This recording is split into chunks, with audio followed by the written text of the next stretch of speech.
Welcome back to my channel. So for today's video, tuturuan ko kayo kung paano mag-sell ng coin from Binance app. Ayan.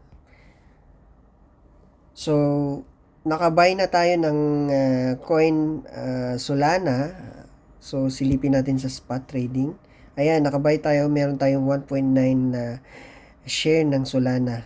So, today, ibebenta natin siya. So, just select sell. Punta lang tayo sa limit ha, limit. Ayan. Okay, so of course, ang current price ng Solana is 58.74. So hindi natin ibebenta ng 58 yan. So ililimit price natin at ilalagay natin ng 62.